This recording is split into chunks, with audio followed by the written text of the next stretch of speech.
जय हिंद साथियों, नमस्कार। आप सभी साथियों का एक बार पुनः आपके अपने YouTube चैनल पर स्वागत है। आप सभी साथियों को मेरा प्यार भरा नमस्कार। आज की जो हम लोगों की श्रृंखला है, आप देख रहे हैं क्लास नंबर 5 है और आज हम लोग इसमें कवर करने वाले हैं। इससे पहले मूल अधिकार तक हो गया है और आज हम लोग कवर करने वाले हैं राज्य के नीति निदेशक तत्व, मौलिक कर्तव्य और राष्ट्रपति, जहां से ज्यादातर आपके एग्जाम में सवाल पूछे जाते हैं। तो चलिए बिना देरी किए शुरुआत करते हैं क्लास की और शुरुआत करते हैं हम लोग सबसे पहले डीपीएसपी से, direct principle state of policy से। जैसा कि आप देख रहे हैं व्हाइट बोर्ड पर, यहां पर सामने आपके दिख रहा है राज्य के नीति निदेशक तत्व, जिसको क्या कहा जाता है? डीपीएसपी। क्या कहते हैं? DPSP, direct principle state of policy. इसकी अगर हम लोग बात करें कि इसको लिया कहां से गया है, उससे पहले आप देखेंगे कि इसका उल्लेख कहां पर है? भाग 4 में। कहां पर उल्लेख है? भाग 4 में। कितने आर्टिकल से कितने आर्टिकल तक है? तो ये 36 से 51 तक। राज्य के नीति निदेशक तत्व को यह बताया गया है कि एक राज्यों का भी कानून होना चाहिए। जैसे हमारा आपका मूल अधिकार हो गया, तो एक राज्य का भी एक अधिकार होना चाहिए कि अपनी जनता के लिए वो कुछ काम बेहतर करे और इसके विरुद्ध आप न्यायालय में नहीं जा सकते हैं। जैसा कि आप यहां पर देख रहे हैं, ये देखिए कि राज्य के नीति निदेशक सिद्धांत का वर्णन संविधान के भाग 4 में अनुच्छेद 36 से लेके 51 तक किया गया है। बिल्कुल सही है, 36 से लेके 51 तक किया गया है। आयरलैंड के संविधान से इसको लिया गया है। जब आयरलैंड के संविधान से इसको लिया गया था तो उस टाइम इसका नाम क्या हुआ करता था? इसका उस टाइम नाम हुआ करता था निर्देशों का उपकरण। क्या नाम हुआ करता था? निर्देशों का उपकरण। क्या नाम हुआ करता था? निर्देशों का उपकरण। और इसको कहां लाके रखा गया था? तो इसको रखा गया था भारत शासन अधिनियम 1935 में। और उसके बाद यहां से मूल संविधान में जब लिया गया तब डीपीएसपी के नाम से रखा गया, तब इसका नाम रख दिया गया क्या? राज्य के नीति निदेशक तत्व। लेकिन सबसे पहले जब आयरलैंड से लिया गया था तो भारत शासन अधिनियम 1935 में लाके रखा गया था और उस टाइम इसको किस नाम से जाना जाता था? निर्देशों का उपकरण के नाम से इसको जाना जाता था। ठीक, उसके बाद कह रहा है कि न्यायालय द्वारा लागू नहीं किया जा सकता है, यानी वैधानिक शक्ति प्राप्त नहीं है। कहने का मतलब यह हुआ कि इसके विरुद्ध आप न्यायालय नहीं जा सकते हैं, मतलब कि इसको न्यायालय में परिवर्तनीय नहीं किया जा सकता है। ठीक, किंतु फिर भी इस भाग में अधिकाधिक तत्व देश जो शासन में मूलभूत हैं और विधि बनाने इन तत्वों को लागू करना राज्य का कर्तव्य होगा। कहने का मतलब यह हुआ कि राज्य सरकार का यह कर्तव्य है कि जो मूलभूत आवश्यकताएं हैं राज्य की जनता के लिए उसको वो समय से करे, उसमें वो हेराफेरी नहीं कर सकता है। कि यानी भारतीय संविधान के अनुसार राज्य का नीति निदेशक तत्व शासन के लिए आधारभूत है।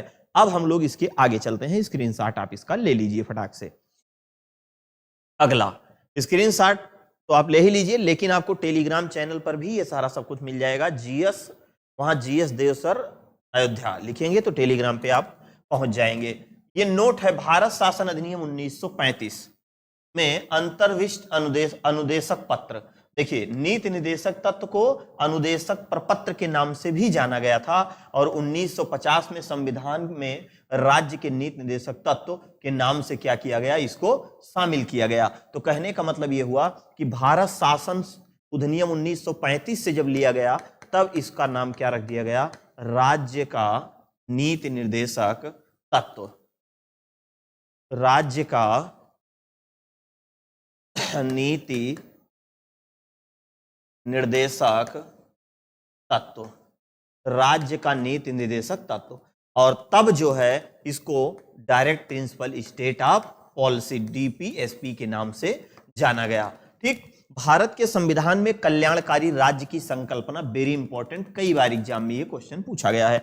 कल्याणकारी राज्य की संकल्पना का समावेश राज्य के नीति निर्देशक तत्वों में किया गया है और इसका कहीं पर उल्लेख नहीं है। सीधे क्वेश्चन पूछेगा कल्याणकारी राज्य की संकल्पना का प्रतिपादन कहां पर हुआ है? तो कहां पर हुआ है? तो डीपीएसपी में हुआ है, मतलब राज्य के नीति निर्देशक तत्व में हुआ है। ठीक है, चलिए आगे की तरफ चलते हैं कि कल्याणकारी राज्य का उद्देश्य है सामाजिक आर्थिक प्रजातंत्र की स्थापना करना।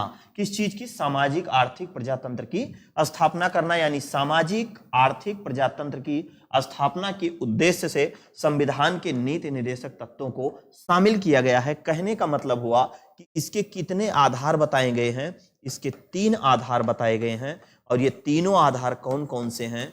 एक तो आपका है सामाजिक, एक आपका है आर्थिक, एक आपका है राजनैतिक, सामाजिक और आर्थिक राजनैतिक, ये तीन प्रकार के न्याय बताए गए हैं।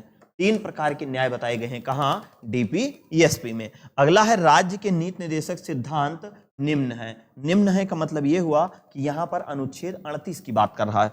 तो अनुच्छेद 38 में क्या कहा गया है कि राज्य लोक कल्याण की अभिवृद्धि के लिए सामाजिक व्यवस्था बनाएगा जिससे नागरिक को सामाजिक, आर्थिक और राजनैतिक न्याय मिलेगा। हमने आपको बताया कि तीन प्रकार के न्याय यहां पर बताए गए हैं, एक सामाजिक, एक आर्थिक और एक राजनैतिक न्याय की बात यहां पर की गई है। अब हम लोग 36 और 37 अनुच्छेद देख लेते हैं, लेकिन उसका पहले आप स्क्रीनशॉट लीजिए, तब हम लोग आगे की तरफ चलते हैं। देखिए, अब उसमें कुछ ऐसे आर्टिकल हैं जिनके बारे में हम लोगों को यहां पर देखना है। जैसे आर्टिकल 36 क्या कहता है? 36 ये कहता है राज्यों की परिभाषा।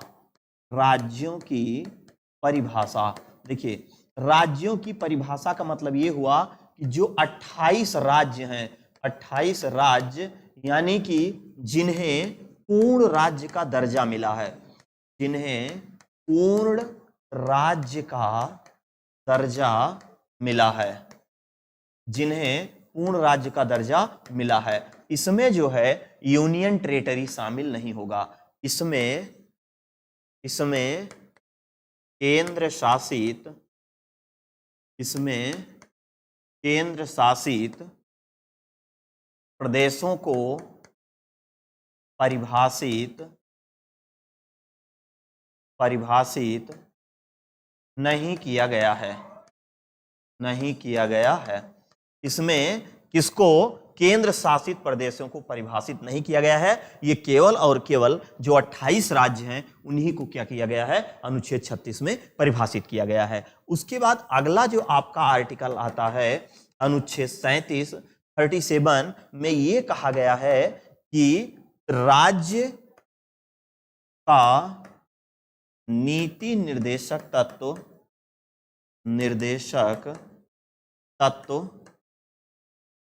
न्यायालय में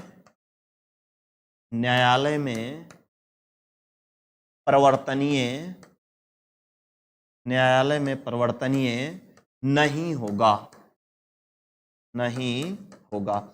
न्यायालय में परिवर्तनीय नहीं होगा कहने का मतलब है कि इसके विरुद्ध जो है, इसके विरुद्ध न्यायालय नहीं जाया जा सकता है, न्यायालय नहीं जाया जा सकता है। इसके विरुद्ध जो है न्यायालय नहीं जा सकता है, मतलब कि कोई भी राज्य सरकार अपने राज्य में वैकेंसी निकाले या ना निकाले, सड़क बनवाए या ना बनवाए, आप जो है उसके विरुद्ध न्यायालय नहीं जा सकते हैं। वही चीज इसमें कहा गया। अनुच्छेद 36 हो गया, अनुच्छेद 37 हो गया।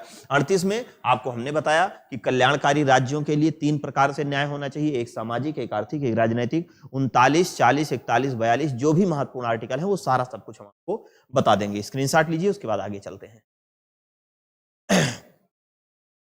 चलिए आगे देखिए, अनुच्छेद 39। अनुच्छेद 39 का की यहां पर बात कर रहा है। क्या कहा है कि समान न्याय, निःशुल्क एवं विधिक सहायता, समान कार्य के लिए समान वेतन। का मतलब यह हुआ कि अनुच्छेद 39 जो है आर्टिकल 39 में ही समान कार्य के लिए समान वेतन की बात की गई है। समान कार्य के लिए समान वेतन की बात की गई है। ये 39 का है, ये 39 का है, ये 39 खा है। ठीक, देखिए सार्वजनिक धन का स्वामित्व तथा नियंत्रण प्रकार से ताकि सार्वजनिक हित साधन हो। इसका मतलब क्या है? शॉर्टकट में इसको 39 का देख रहे हैं कितना खतरनाक लिख दिया गया है यहां पर। इस तरीके से तो आप समझ नहीं पाएंगे। समान न्याय की बात की गई है ना, वहां पर बहुत कठिन लैंग्वेज लिख दिया गया है। समान न्याय की बात की गई है, समान न्याय की बात, इतना लंबा चौड़ा नहीं।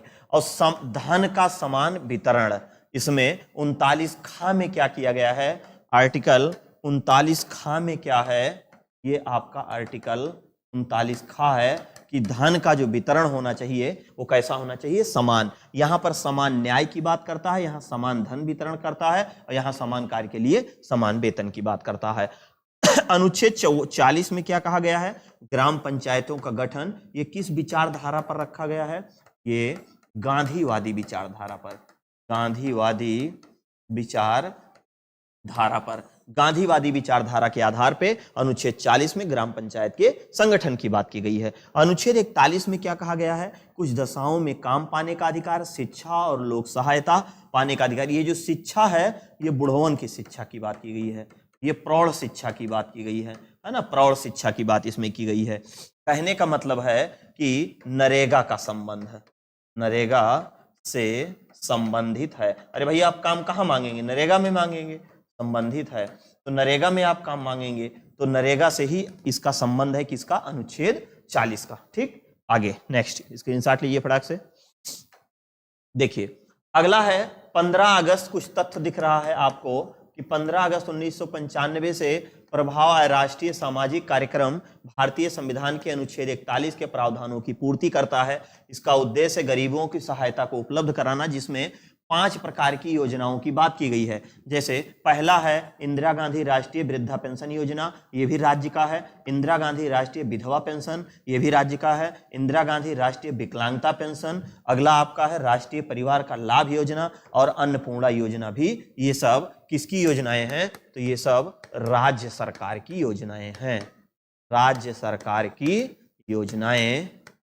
इसको राज्य अपने में क्या करे, लागू करे। इसको क्या करे भैया, लागू करे। राज्य का यह कर्तव्य है कि इस प्रकार की योजनाओं को वो लागू करे। इसका संबंध भी किससे है, आर्टिकल 41 अर्थात अनुच्छेद 41। ठीक, आगे की तरफ चलते हैं। अनुच्छेद 42 में क्या कहा गया है, अनुच्छेद 42 में 3 प्रकार की बात यहां पर की गई है। एक तो प्रसूति सहायता, प्रसूति सहायता, एक तो न्याय संगत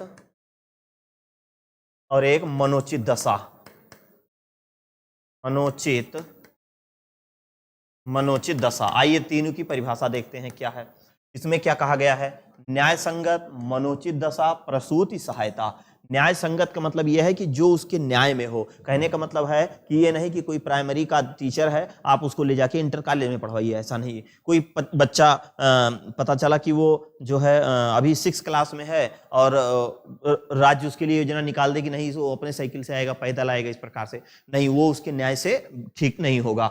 शॉर्टकट में मनोचित दशा का मतलब है कि जो उसके मन के उचित हो। जैसे गर्भवती माताएं हैं, गर्भवती महिलाएं हैं, तो उनके जो मन के उचित लगे वही काम आप उनसे करवाइए, जबरदस्ती नहीं।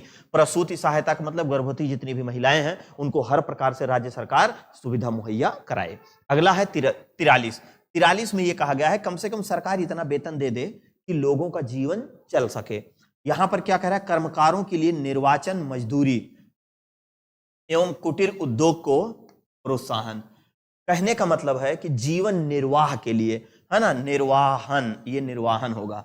मतलब कि इससे क्या है कि जीवन का निर्वाह हो सके, जीवन निर्वाह योग्य, जीवन निर्वाह योग्य मजदूरी, जीवन निर्वाह योग्य मजदूरी। कम से कम इतना वेतन दे दीजिए कि आदमी का जीवन चल सके। 44 में किस बात कहा गया है, नागरिक के लिए समान सिविल संहिता की बात की गई है। और इसको सबसे पहले क्या एक ही जगह में ये लागू है, केवल और केवल गोवा राज्य में। मतलब कि क्या हुआ, इसका मतलब क्या है समान नागरिक, इसका मतलब ये है कि जैसे विवाह विच्छेद है, तमाम प्रकार के विवाह विच्छेद हैं, उसमें अलग अलग जाति, अलग अलग धर्म, अलग अलग लोगों के अलग अलग तरीके से मान्यता है। जैसे अभी तक क्या था इस्लाम धर्म में कि जो है कोई पुरुष किसी दूसरे मित्र से भी कह देता था कहो जा हमारी पत्नी से कह देना तलाक तलाक तलाक, और बेचारी छर्रा कुनिया प्याली लेके रोड पे आ जाती थी। लेकिन अब कहेंगे तो एक्ट बन गया है। तो कहने का मतलब है सभी के लिए एक नियम कानून होना चाहिए, चाहे वो हिंदू हो, चाहे वो मुस्लिम हो, चाहे वो जैन हो, चाहे वो बौद्ध है, चाहे इस्लाम, कोई भी धर्म हो, लेकिन गोवा में सब एक है, सबके लिए नियम कानून वहां एक है, इसलिए इसको समान नागरिक संहिता कहा गया। 44 ये है। 46 यहां पर आ गया, तो हम लोग यहां पर देख लेते हैं अनुच्छेद 45। अनुच्छेद 45 क्या कहा गया है, अनुच्छेद 45 में यह कहा गया है कि 0 से 6 वर्ष तक के बच्चों को पाड़ी केंद्र के माध्यम से शिक्षा व्यवस्था उपलब्ध कराया जाए, शिक्षा व्यवस्था उपलब्ध, लेकिन वो भी किस माध्यम से? खेल के माध्यम से, है ना। माध्यम क्या होना चाहिए? खेल, है ना। किताबी बोझ नहीं होना चाहिए। 46 में क्या कहा गया है कि अनुसूचित जाति, अनुसूचित जनजाति और अन्य दुर्बल वर्गों के शिक्षा और अन्य प्रकार की हितों की बात की गई। मतलब 46 में ये कहा गया एससी एसटी, उसके अलावा समाज के अगर किसी भी जाति धर्म संप्रदाय के निर्बल गरीब लोग हैं तो उनको भी सरकार, राज्य सरकार का कर्तव्य है कि उनको भी सुविधा मुहैया कराए। अनुच्छेद 47 में वेरी इंपॉर्टेंट है, पोषाहार स्तर, जीवन स्तर जांच ऊंचा करने के लिए लोक स्वास्थ्य सुधार करने की राज्य का यह कर्तव्य है। और इसी में ही मद्यपान की रोक बात की गई है, मद्यपान पर रोक, मद्यपान पर रोक। तो मद्यपान पर रोक या निषेध की बात किसमें की गई है? अनुच्छेद 47 में। ये राज्य सूची का विषय है। राज्य का यह कर्तव्य है कि अपनी जनता के लिए, मतलब राज्य अपने क्षेत्र के लोगों के लिए हर प्रकार की स्वास्थ्य सुविधा उपलब्ध कराए। अगला है 47 के बाद 48, कृषि एवं पशुपालन को क्या करे? संगठन करे, मतलब इसको बढ़ावा दे, है ना। इसको राज्य सरकार क्या करे? बढ़ावा दे। हर प्रकार से जो है कृषि पशुपालन से संबंधित किसानों को हर प्रकार की सुविधा मुहैया कराए। जानवरों के लिए जो है तब समय समय पर टीका, कृषि में नए नए संकर प्रजाति के बीज, खाद सब्सिडी आधार पे किसानों को उपलब्ध कराए। 48 का वेरी इंपॉर्टेंट, इसमें क्या है कि पर्यावरण का संरक्षण तथा संवर्धन, वन्य एवं वन्य जीव की रक्षा की बात भी इसमें की गई है। मतलब राज्य का यह कर्तव्य है, राज्य की यह जिम्मेदारी है कि उसके क्षेत्र में जो भी प्रकार के जीव जंतु कीड़े मकोड़े हैं, अरे अभी मछली कुछली, मुर्गी मुर्गा, छगड़ी छगड़ा, ये सब छोड़कर भाई इनका बलि दिया जाता है, इनको लोग खाते पीते हैं, कोई दिक्कत नहीं।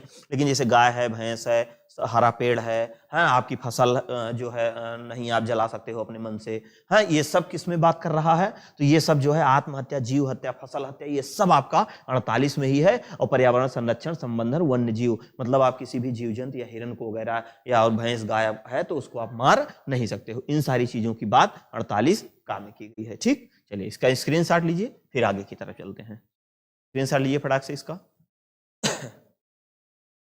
आगे देखिए, आगे है अनुच्छेद 49। अनुच्छेद 49 वेरी इंपॉर्टेंट, 48 के बाद है राष्ट्रीय महत्व के स्मारकों या फिर उनके स्थानों या फिर वस्तुओं का क्या करना है? संरक्षण। मतलब राज्य का यह कर्तव्य है कि उनके क्षेत्र में जो स्मारक हैं, जो स्थान हैं, जो पुरानी वस्तुएं हैं, उस प्रकार से उनको संरक्षित करे, वहां पर सिपाही वगैरह नियुक्त करके उसकी देखरेख करे ताकि उसको कोई तोड़ न पाए। अनुच्छेद 50 50-50, मतलब यहाँ पे कार्यपालिका और न्यायपालिका दोनों को क्या कर दिया गया है? अलगाव की बात कर रहा है, मतलब पृथक्करण की बात कर रहा है। ना तो कार्यपालिका को न्यायपालिका डिस्टर्ब करे और ना ही न्यायपालिका को कार्यपालिका डिस्टर्ब करे, तो दोनों को अलग कर दिया गया। मतलब राज्य सरकार वैकेंसी नहीं निकाल रही है तो कोई भी बच्चा जो है कोर्ट नहीं जा सकता है, मतलब न्यायालय इसको हस्तक्षेप नहीं करेगा। हमने पहले ही बताया अनुच्छेद 37 में ये न्यायालय के प्रवर्तनीय नहीं होगा न्यायालय में।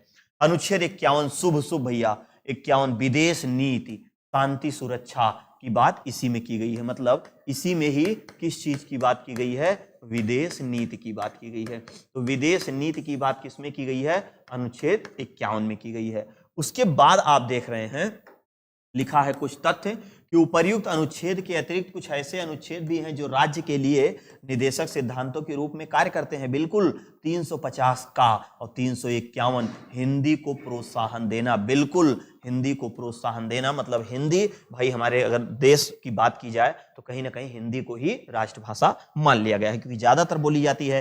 प्राथमिक स्तर पर मातृभाषा में शिक्षा देना, ये अनुच्छेद 350 का में शामिल किया गया कि जो प्राथमिक क्षेत्र है, मतलब स्तर है, जैसे छोटे बच्चे हैं उनको आप प्राथमिक स्तर के मातृभाषा में ही शिक्षा दिया। अब पता चला कि घर पे बच्चा गया वहां अवधी सिखाया जा रहा है, स्कूल में गया वहां अलई वलई सिखाया जा रहा है। नहीं, जो भी जिस क्षेत्र का बच्चा है मातृ भाषा में उसको शिक्षा दी जाए ताकि जो वो घर पे जा रहा है, जिस लैंग्वेज में घर पे बोल रहा है उसी भाषा में आप, अब पता लगा चाइनीज भाषा आप शुरू कर दिए, वो समझ नहीं पाएगा को, तो ये सब अनुच्छेद 350 का में है। और हिंदी को प्रोत्साहन देना ये हमारा 351 में है। ठीक, नोट यहां पर कह रहा है क्या कि राज्य के नीति निर्देशक तत्व एक ऐसा चेक है जो बैंक की सुविधा के अनुसार अदा किया जा सकता है। यह कथन भैया किसका है? केटी शाह का, वेरी इंपॉर्टेंट ये भी है। उसके बाद एक चीज और आपको बता दें कि जो डीपीएसपी है ये 3 आधारों पर रखा गया है। एक तो आपका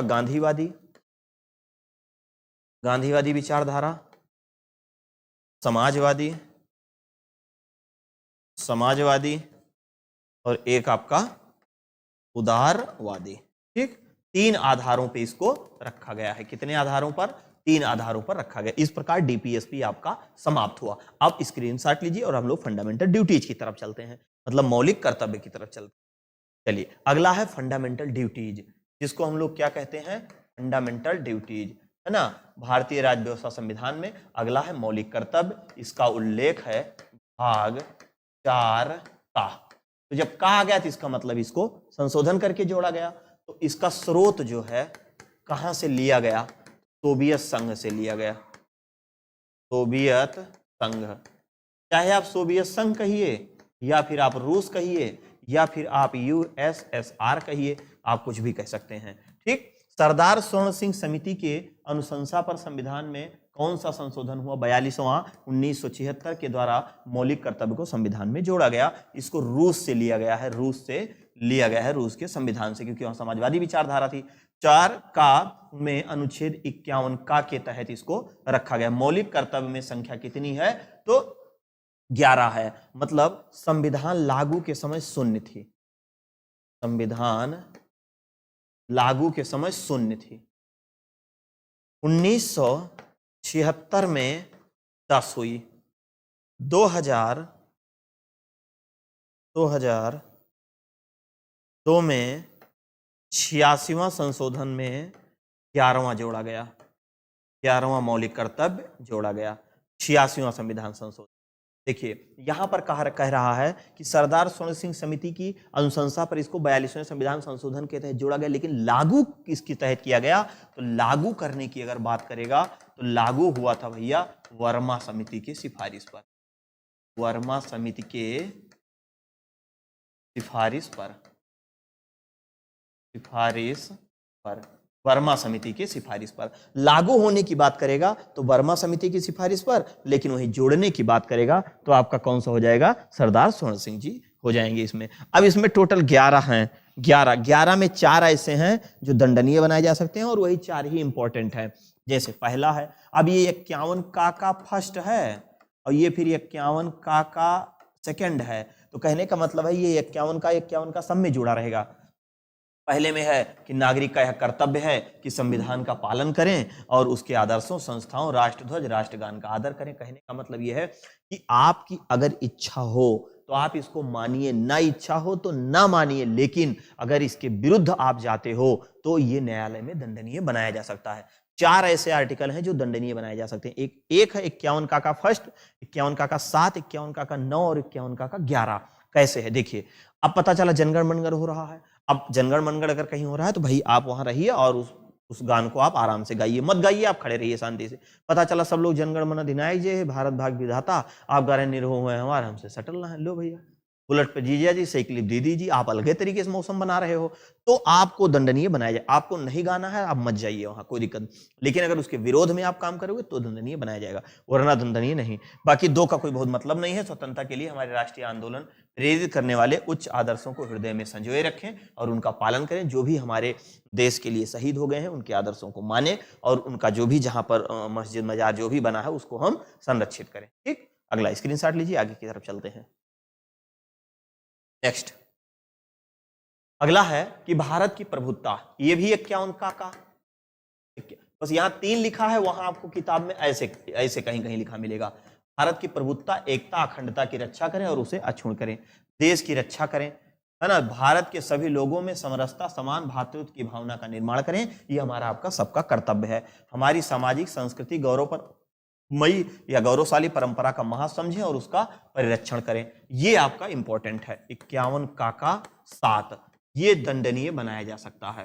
प्राकृतिक पर्यावरण की रक्षा करें और उसका संवर्धन करें। यह दंडनीय बनाया जा सकता है अगर इसके विरोध आप कोई कार्य करते हो तो। जैसे मान लीजिए राज्य सरकार है, आपके घर के सामने बढ़िया सुंदर सुंदर पौधा लगवा दिया सड़क के किनारे, नीम का पौधा लगवा दिया और तमाम प्रकार का पौधा। अब आप सुबह सो के उठे, दही के हुमुक के उसको तोड़ के दतुईन मार दिए, हुमुक दिए खड़खड़ा करके, तो आप अगर उस पर, आपका यह कर्तव्य है कि उस पर आप पानी डालिए, उसको आप जो है सुरक्षित रखिए ताकि वो बड़ा हो जाए। बड़ा होने पे तमाम दतून उसमें निकलेगी। लेकिन आप सुबेरे उठे, दही के हुमुक दिया, विकेट गिरा दिया, काम खत्म। आप पानी मत डालो, आपसे पानी डालने के लिए कोई कहे, लेकिन अगर आप उसको तोड़ दिए हो तो तुरंत आप तोड़े जाओगे, मतलब आप दंडनीय बनाया जाएगा। ठीक। वैज्ञानिक दृष्टिकोण का ज्ञानार्जन की भावना का विकास करें, सार्वजनिक संपत्ति को सुरक्षित रखें, ये भी इंपॉर्टेंट है। ये भी अगर आप सुरक्षित नहीं रखते हो, उसको तोड़ते फोड़ते हो, तब ये दंडनीय बनाया जाएगा, वरना नहीं। व्यक्तिगत एवं सामूहिक गतिविधियों के सभी क्षेत्रों में उत्कृष्ट कार्य बढ़ाने के लिए सतत प्रयास करें। बिल्कुल 11 भी 51 का जो 11 है, माता पिता या संरक्षक का यह कर्तव्य है कि 6 से 14 वर्ष तक के सभी बच्चों को प्राथमिक स्तर पर उनको शिक्षा उपलब्ध कराएं। 86वां संशोधन 2002 के तहत इसको जोड़ा गया था, है ना। कहने का मतलब है कि आपका या हर माता पिता अभिभावक का यह कर्तव्य है कि उसका बच्चा अगर पढ़ने योग्य है तो उसको अगर आप स्कूल नहीं जाने दे रहे हो, क्योंकि 6 से लेकर 14 वर्ष तक के बच्चों को निःशुल्क एवं अनिवार्य शिक्षा का प्रावधान किया गया है, तो अगर आप उसको शिक्षा नहीं दिला रहे हो, भाई कुछ लग तो नहीं रहा है, तो कोर्ट आपको डिस्टर्ब कर सकती है अगर वो बच्चा जाके शिकायत कर दिया तो इस प्रकार मौलिक कर्तव्य भी आपका समाप्त हो गया। हमने अब क्या पढ़ा, डीपीएसपी को हमने आपको पढ़ाया और हम आपको फंडामेंटल ड्यूटीज। अब हम लोग एग्जीक्यूटिव कार्यपालिका मतलब संघ की कार्यपालिका के बारे में हम लोग चलते हैं। चलिए इसका स्क्रीनशॉट लीजिए और फटाक से अब हम लोग आगे की तरफ चलते हैं। प्रयास हमारा यही रहेगा, कम से कम समय में बेहतर से बेहतर को सिखाते हैं। चलिए आगे की तरफ, क्योंकि आप कह रहे थे पीपीटी, तो हमने कहा चलिए पीपीटी से ही आपको पढ़ा देते हैं। फिलहाल ये सब बहुत शानदार तरीके से हम पढ़ा देते हैं। चलिए अब हमारा आ गया भाग 5, जो वेरी इंपॉर्टेंट। भाग 5 संघ की कार्यपालिका, ये 52 से 151 तक है। भारतीय संघ की कार्यपालिका शक्ति राष्ट्रपति में निहित है, अनुच्छेद 53 में ये कहा गया है। अभी सब आर्टिकल आपको रटा दे रहे हैं। संसदीय व्यवस्था का अपनाया गया है क्योंकि मंत्रिपरिषद लोकसभा के प्रति उत्तरदायी है, सही है।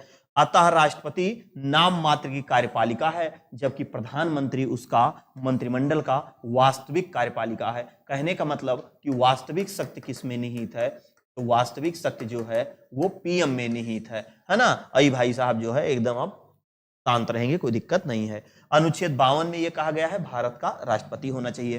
राष्ट्रपति देश का संवैधानिक प्रधान होता है। राष्ट्रपति भारत का प्रथम नागरिक होता है। क्या होता है? नागरिक। तो ये बेसिक चीजें हैं, बाकी हम आपको और समझा दे रहे हैं। क्या समझा रहे हैं? देखिए ये इसमें अगर हम लोग बात करें तो सबसे पहले हम लोग इसमें क्या पढ़ते हैं, राष्ट्रपति के बारे में पढ़ेंगे। राष्ट्रपति के बारे में पढ़ेंगे 52 से 151 तक, अरे सॉरी 52 से 62 तक भाई, 52 से 62 तक। दूसरा हम लोग यहां पर क्या पढ़ेंगे, उपराष्ट्रपति के बारे में। उपराष्ट्रपति, भाई संघ की कार्यपालिका में क्या क्या पढ़ना है पहले उसको जान लीजिए, सब नहीं पढ़ना है, पुलिस भर्ती परीक्षा के लिए बहुत महत्वपूर्ण है। 2 क्लास और लेकर के आएंगे, उसी में आपका समाप्त हो जाए। अधिकतम 3 क्लास, बस उससे ज्यादा नहीं। 63 से 70 तक, उसके बाद 71, 72, 73, ये कुछ प्रमुख आर्टिकल हैं। फिर उसके बाद जो है प्रधानमंत्री के बारे में हम लोग पढ़ते हैं। प्रधानमंत्री पीएम, ये 74 एंड 75। फिर हम लोग महान्यायवादी अटॉर्नी जनरल के बारे में पढ़ते हैं, लेकिन यहाँ बस बेसिक चीजें पढ़ना है, बहुत ज्यादा लंबा चौड़ा भाषण इसमें नहीं देना है ना। 76 से लेके 78 तक। उसके बाद संसद, वेरी इंपॉर्टेंट, इससे भी जुड़े कुछ महत्वपूर्ण पढ़ना है। 79 से 123 तक। सर्वोच्च न्यायालय, सर्वोच्च न्यायालय 124 से 148 तक, 47 तक, है ना, 47 तक। अगला है CAG, controller auditor of general, नियंत्रक एवं महालेखा परीक्षक, 148 से 151 तक। टोटल संघ की कार्यपालिका में हम लोगों को इतनी सारी चीजें पढ़नी रहती हैं। ठीक, बाकी राष्ट्रपति से के प्रमुख अनुच्छेद कौन कौन से हैं, अब तक के राष्ट्रपति कौन है, सारा सबको ट्रिक के माध्यम से भी बता देंगे। इसका स्क्रीनशॉट लीजिए, फटाक से आगे चलें। अगला है राष्ट्रपति के पद की कुछ योग्यताएं हैं, अभी और शानदार तरीके से बता देंगे आपको। 58 में है व्यक्ति का राष्ट्रपति योग्य तब होगा जब वो भारत का नागरिक हो, सही है, 35 वर्ष की आयु पूरा कर चुका हो, लोकसभा का सदस्य निर्वाचित किए जाने योग्य हो। ये इसकी क्या होनी चाहिए, योग्यता। यहाँ पर कुछ नोट दिया गया है, यदि व्यक्ति राष्ट्रपति या उपराष्ट्रपति के पद पर हो या संघ अथवा किसी राज्य के मंत्रिपरिषद का सदस्य हो तो लाभ का पद धारण नहीं माना जाएगा। लाभ का पद धारण नहीं मतलब मंत्री अगर हो तो वो लाभ का पद धारण नहीं माना जाता है। लेकिन अगर कहीं चपरासी है, प्राइमरी मास्टर है, पहले वहां से त्यागपत्र दे तब जाके राष्ट्रपति का चुनाव लड़े। अगर राष्ट्रपति का चुनाव हार जाए फिर घरे आ जाए, फिर उसकी औरत जो है उसको वहां से निर्वासित कर दे, काम खत्म। राष्ट्रपति के निर्वाचक मंडल अनुच्छेद 54 में है। इसमें राज्यसभा, लोकसभा, राज्यसभा, विधानसभा निर्वाचित सदस्य रहते हैं। ठीक, नवीनतम व्यवस्था के अनुसार पुडुचेरी विधानसभा और दिल्ली के भी इसमें निर्वाचित विधानसभा के लोग शामिल होते हैं। कहने का मतलब है कि अभी इसको हम बहुत शानदार तरीके से आपको रटा दे रहे हैं, और थ्योरी अगर आप क्लास हमारी देखे होंगे तो ये सब आपका बहुत अच्छे तरीके से हमने बताया है। जैसे निर्वाचन की बात यहाँ पर संभाल देते हैं तुरंत। इनडायरेक्ट इलेक्शन इनका होता है, किस प्रकार से होता है, अप्रत्यक्ष होता है, अप्रत्यक्ष होता है, अप्रत्यक्ष होता है। ठीक, देखिए ये है, बड़ा सा गोला बना दें, एक ये है और एक ये है। अब इसमें देखिए एक लोकसभा है, एक राज्यसभा है, एक विधानसभा है, एक विधान परिषद है। इसमें मनोनीत सदस्य होते हैं, मनोनीत, और यहां भी मनोनीत होते हैं, मनोनीत।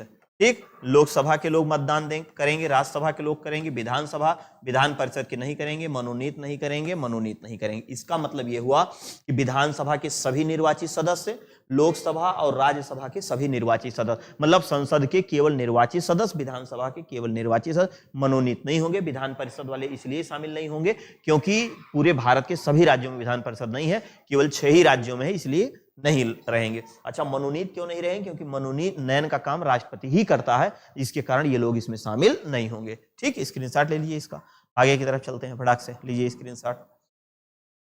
अगला है, राष्ट्रपति पद के उम्मीदवार के लिए निर्वाचक मंडल 50 सदस्य प्रस्तावक और 50 अनुमोदक होने चाहिए, गारंटर होने चाहिए तो भी होगा। एक ही व्यक्ति चाहे जितनी बार राष्ट्रपति के पद पर निर्वाचित हो सकता है। राष्ट्रपति का निर्वाचन समानुपातिक प्रणाली एकल संक्रमणीय आनुपातिक प्रणाली के अनुसार किया जाता है। इसका उल्लेख अनुच्छेद 55 में है। कहने का मतलब यह है कि ABCD, मान लीजिए 4 प्रत्याशी चुनाव लड़ रहे हैं, आप वोट देने के लिए गए वहां पर मतदान करने के लिए, तो आप सभी को लोग वोट देना है। मान लीजिए आपने इनको प्रथम वरीयता दे दी, इनको आपने तीसरी दे दी, इनको आपने चौथी दे दी, इनको आपने दूसरी, मतलब अगर आप वोट देने गए हैं तो सभी लोगों को वोट देना है, बस वरीयता क्रम के आधार पर देना है। कोई दूसरा गया वोट देने, इनको पहली दे दिया, इनको दूसरी दे दिया, इनको तीसरी दे दिया, इनको फसड्डी कह दिया। फिर कोई गया, इनको पहला दे दिया, इनको दूसरा दे दिया, इनको तीसरा दे दिया, इनको चौथा। ये वोट नहीं दे रहा, ये वरीयता, मतलब सबको एक एक वोट मिल रहा है, लेकिन वरीयता, बस सबके वोट की वैल्यू निकाली जाती है और उस वैल्यू के आधार पे जिसकी कीमत ज्यादा होती है वो क्या होता है, चुनाव जीत जाता है। एकल संक्रमणीय का मतलब क्या होता है, सबसे पहले इसमें यह देखा जाता है कौन आदमी फसड्डी है। जो आदमी फसड्डी रहता है उसके वोट को बाकी लोगों में आनुपातिक आधार पर बांट दिया जाता है, वही चीज यहां पर है ना। राष्ट्रपति के निर्वाचन से संबंधित विवादों का निपटारा उच्चतम न्यायालय के द्वारा ही किया जाता है। निर्वाचन अवैध घोषित होने पर अवैध नहीं होते हैं। क्या करा है, निर्वाचन अवैध घोषित होने पर उसके द्वारा किए गए कार्य अवैध नहीं होते हैं। राष्ट्रपति अपने पद ग्रहण करने से 5 वर्ष की अवधि तक ही अपने पद पर बना रहेगा। अपने पद के लिए तब तक बना रहेगा जब तक उसका उत्तराधिकारी उसके पद पर ग्रहण नहीं कर लेता है। इसकी बात अनुच्छेद 56 में कही गई है। ठीक, चलिए आगे की तरफ चलते हैं। देखिए, पद धारण करने से पूर्व राष्ट्रपति एक निर्धारित प्रपत्र पे भारत के मुख्य न्यायाधीश अथवा अनुपस्थित उच्च न्यायालय के वरिष्ठतम न्यायाधीश के द्वारा शपथ लेता है। कहने का मतलब यह है कि इनको शपथ कौन दिलाता है, तो सुप्रीम कोर्ट के मुख्य जज साहब, है ना, मुख्य जज साहब दिलाते हैं। डॉक्टर राजेंद्र प्रसाद, राधा कृष्णन, जाकिर हुसैन, बेबी गिरी, फखरुद्दीन, नीलम, ज्ञानी, जैल सिंह, आर वेंकट, शंकर दयाल शर्मा, है ना, APJ अब्दुल कलाम, प्रतिभा देवी, प्रणब मुखर्जी, रामनाथ कोविंद, और वर्तमान में 15वें नंबर पर बात की जाए तो यहां पर द्रौपदी मुर्मू जी हो जाएंगे, द्रौपदी मुर्मू जी।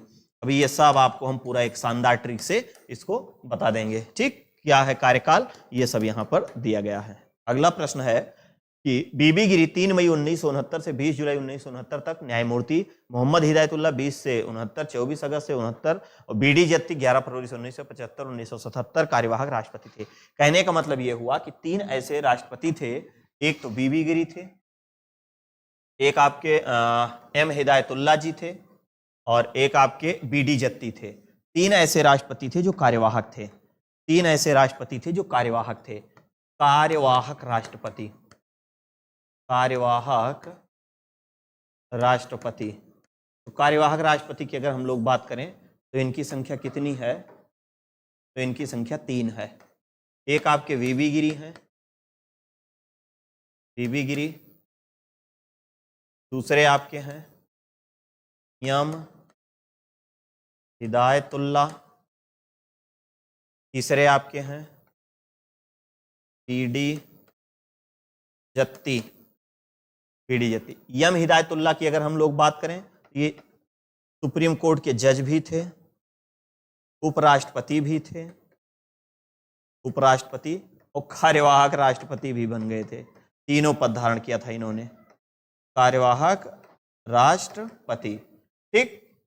राष्ट्रपति को दशाओं में 5 वर्ष से पहले भी पद त्याग कर सकता है। किसको?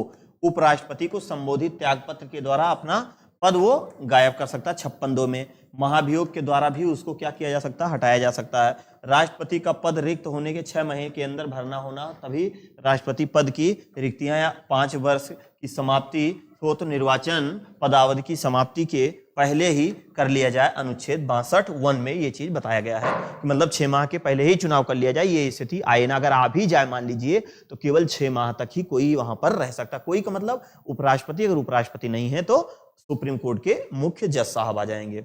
अगला है कि अन्य आकस्मिक स्थिति में राष्ट्रपति के कृत्यों का निर्वहन अनुच्छेद 70 के तहत जब राष्ट्रपति उपराष्ट्रपति दोनों का पद रिक्त हो तो ऐसी आकस्मिक स्थिति में अनुच्छेद 70 के तहत राष्ट्रपति के कृत्यों का निर्वहन का उपबंध करेगा। कौन करेगा? वाइस प्रेसिडेंट ऑफ इंडिया, उपराष्ट्रपति। अगर ये भी मान लीजिए नहीं है तो सुप्रीम कोर्ट के मुख्य जज साहब, मुख्य जज साहब निर्वहन करेंगे। यह नहीं है तो जो वरिष्ठ जज होते हैं वो करेंगे। संसद उचित समझे वैसा उपबंध कर सकती है। उद्देश्य संसद राष्ट्रपति उत्तराधिकार अधिनियम 1961 में पारित किया गया। यह उपबंधित करता है कि उपराष्ट्रपति किसी भी कारणवश उपलब्ध नहीं है तो उच्चतम न्यायालय के मुख्य न्यायाधीश उसके रहने पर न्यायालय में वरिष्ठतम जज, वो भी हमने बताया, ठीक, उसी समय उपलब्ध राष्ट्रपति कृत्यों का पूरा सब कुछ संपादित करेंगे। मतलब जो राष्ट्रपति के पद पर जाएगा वो सारा राष्ट्रपति का ही काम करेगा, ठीक। अगला राष्ट्रपति के वेतन एवं भत्ते को भी देख लेते हैं भैया। वर्तमान में मासिक वेतन क्या है इनका? 5 लाख रुपया है, ठीक, जो पूरी तरह से आयकर से क्या होता है? मुक्त होता है। निःशुल्क आवास, रहना, खाना, वेतन भत्ता सब फ्री में मिलता है, अलग से घर द्वार, गाड़ी वगैरह, गाड़ फाड़। राष्ट्रपति के कार्यकाल के दौरान उनके वेतन भत्तों में किसी भी प्रकार की कोई भी कटौती नहीं की जा सकती है। राष्ट्रपति के लिए 18 लाख रुपए मतलब 1.5 लाख रुपए महीना वार्षिक पेंशन भी इनको निर्धारित किया गया है। मतलब रिटायर होने के बाद इनको पेंशन भी मिलेगी, है ना। अगला है राष्ट्रपति के अधिकार एवं कर्तव्य, कुछ बताए गए हैं, इसको भी देख लेते हैं। बाकी अनुच्छेद और अब तक के राष्ट्रपतियों का क्रम अभी बहुत शानदार तरीके से बताएंगे। ये भारत का मतलब नियुक्ति, राष्ट्रपति की नियुक्ति मतलब राष्ट्रपति किसकी किसकी नियुक्ति करते हैं?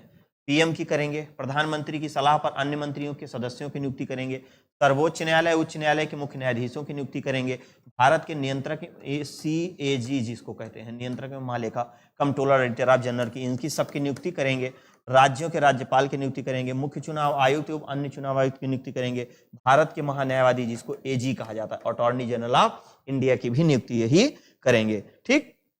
इसके अलावा राज्यों के मध्य समन्वय अंतरराज्यीय परिषद के सदस्यों की नियुक्ति करेंगे, संघ लोक सेवा आयोग के अध्यक्ष सदस्यों की नियुक्ति करेंगे, संघीय क्षेत्रों में मुख्य आयुक्तों की नियुक्ति, वित्त आयोग के सदस्यों की नियुक्ति, भाषा आयोग के सदस्यों की नियुक्ति, पिछड़ा वर्ग आयोग के सदस्यों, अल्पसंख्यक आयोग के सदस्यों की नियुक्ति, भारत के राजदूत तथा अन्य राजनैतिक अनुसूचित क्षेत्रों से रिपोर्ट देने वाले आयोग से जुड़े महत्वपूर्ण लोगों को भी यही नियुक्त करते हैं। कौन? राष्ट्रपति साहब नियुक्त करते हैं, ठीक। चलिए पहले इसका स्क्रीनशॉट ले लीजिए। अब उसके बाद महत्वपूर्ण अनुच्छेद हम आपको बता देते हैं और उसके बाद अब तक के राष्ट्रपतियों का क्रम, ठीक। चलिए देख लेते हैं महत्वपूर्ण अनुच्छेद, याद करने का ट्रिक। महत्वपूर्ण अनुच्छेद पकानी ओका दुयो दसम रिक्त। इस ट्रिक से आप याद कर लीजिए। पास से राष्ट्रपति का पद हो गया, का से कार्यपालिका शक्ति हो गया, कार्यपालिका शक्ति। नी से निर्वाचन हो गया, निर्वाचन। को से कोटा हो गया, का से इनका कार्यकाल हो गया, कार्यकाल। दो से दोबारा राष्ट्रपति चुना जा सकता है, चौबारा भी।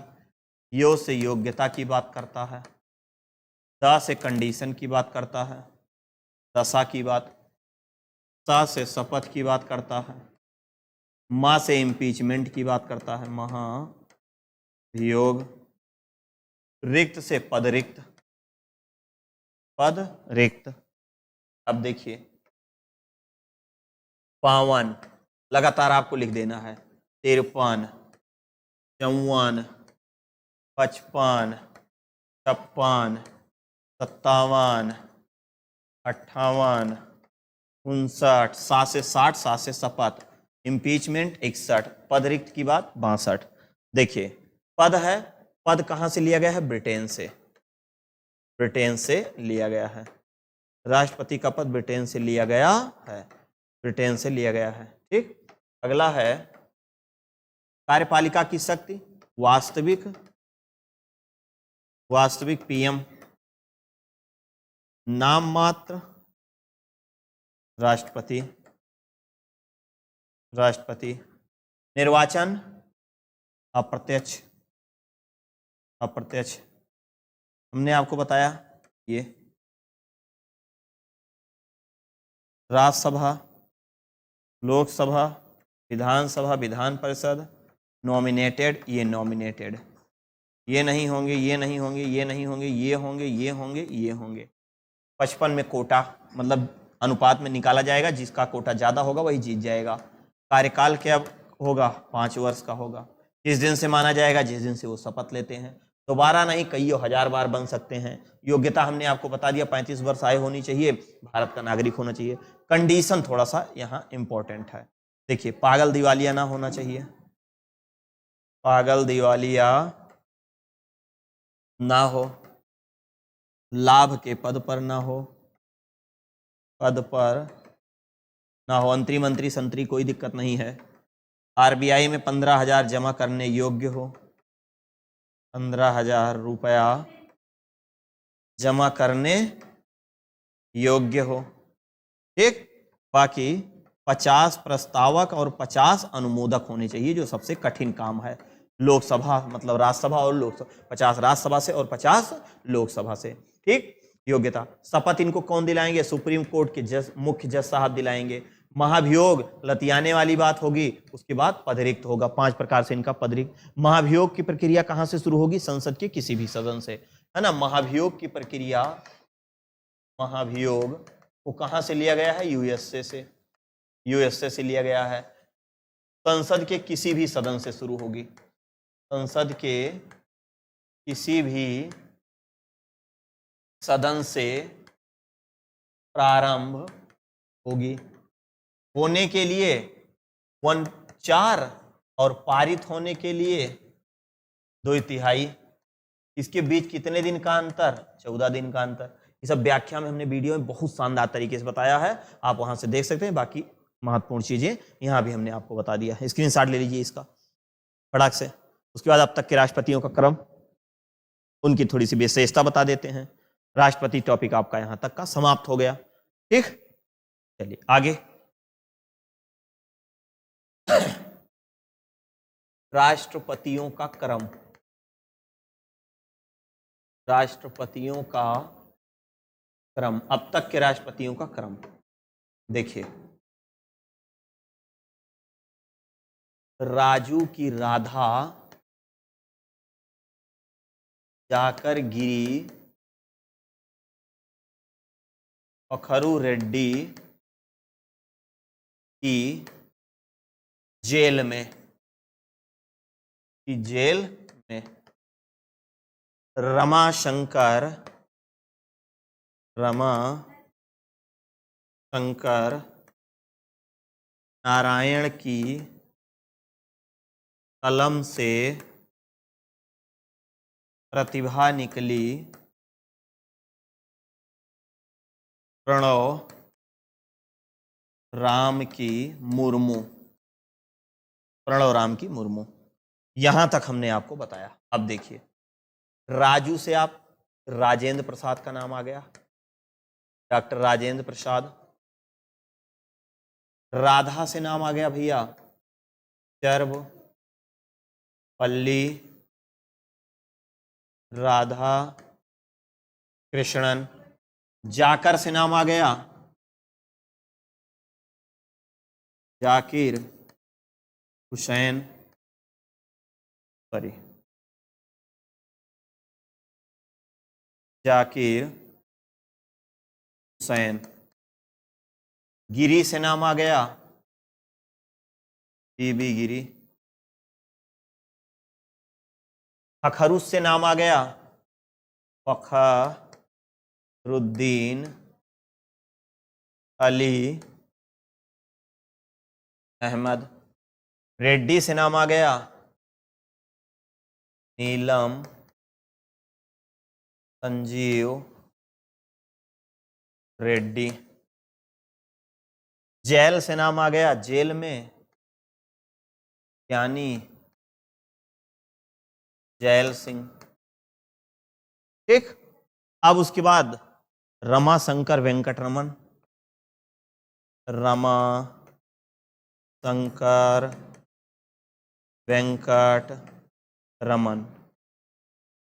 शंकर दयाल शर्मा,